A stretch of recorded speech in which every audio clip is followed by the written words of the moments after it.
Hey guys, welcome back to the channel. In this video, we will discuss.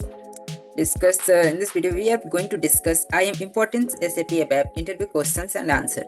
This is part 1, and in this video, we will cover only 10 important questions to keep it simple and easy to understand.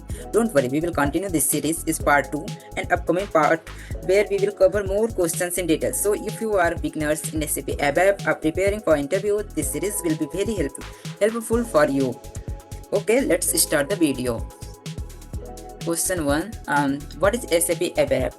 Answer: SAP ABAP Advanced Business Application Programming is a programming language used to develop application SAP system. Simple word में इसको बोलते हैं तो SAP का use SAP के अंदर reports, forms, programming बनाने के लिए होता है, जैसे लॉजिक वगैरह बिजनेस को देने के लिए. रियल टाइम में हम यूज कर सकते हैं इसको. कंपनी को एम्प्लॉय सैलरी रिपोर्ट चाहिए. अगर किसी कंपनी को एम्प्लॉय का सैलरी रिपोर्ट चाहिए तो ABAP प्रोग्राम लिखकर SAP से डेटा निकाला जाता है. तो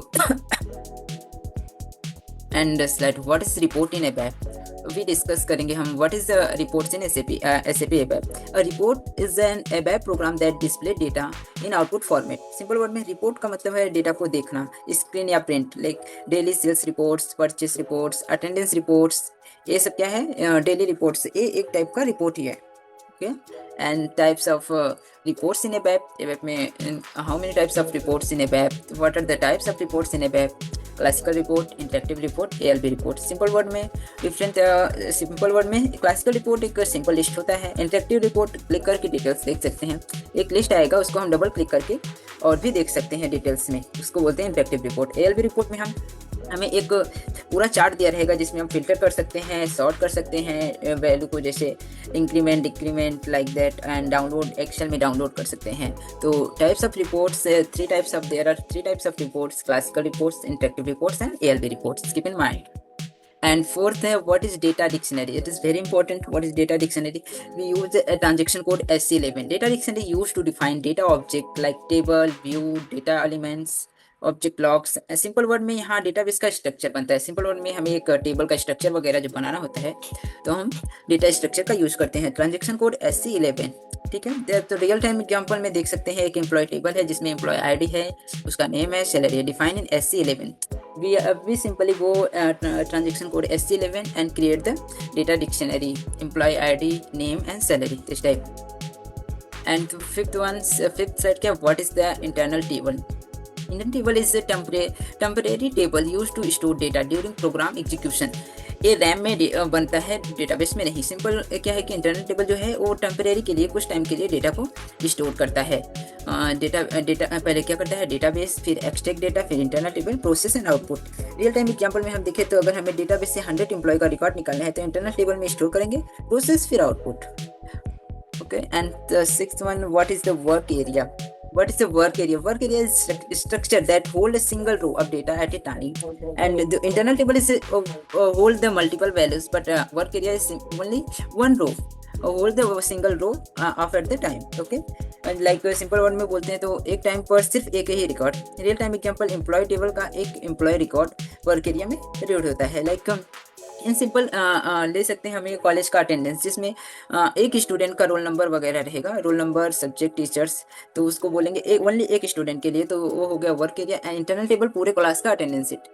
work area hold only one row, internal table holds many row. Okay, and sixth, what is select statement? Is this very important in when writing your codes? What is select statement in ABAP? Select used to fetch the data from database. Database से data निकालने के लिए हमें select का use करना होता है. Select star from S flight नाम का टेबल है, into टेबल IT flight है, तो हम ऐसे कर सकते हैं select start fetch all columns and from S flight source database table into table.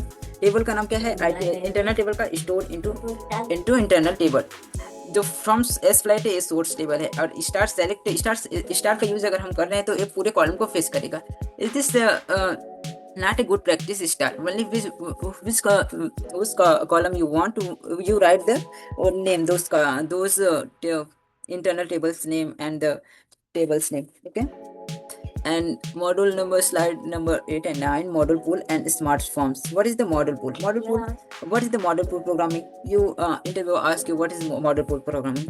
Module pool is use to create a screen based application, simple word में जहाँ स्क्रीन बटन इनपुट फीड होता है। रियल टाइम एग्जांपल में material screen screen MM01 type screen like that. And what is smart form? What is smart form?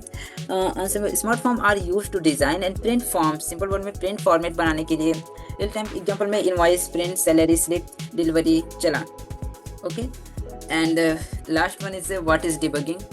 Debugging is debugging is the process of finding and fixing error in program, simple word में programme को step by step check करने के लिए हमें debugging का use करते हैं। सबसे पहले हम आइडेंटिफाई करेंगे प्रॉब्लम को। सैलरी, अगर सैलरी गलत कैलकुलेट हो रहा है तो स्टेप 2 में through the code line by line execute to find the error. And debug से लॉजिक चेक कर सकते हैं, fix and verify, correct the logic and test again. Fourth में रियल टाइम में सैलरी गलत कैलकुलेट हो रहा है तो उसको डिबग लॉजिक कैसे चेक कर सकते हैं। This is the only 10 questions and more video and more questions we are continue part 2. Okay, thank you for just want to watch the screen. Alt P.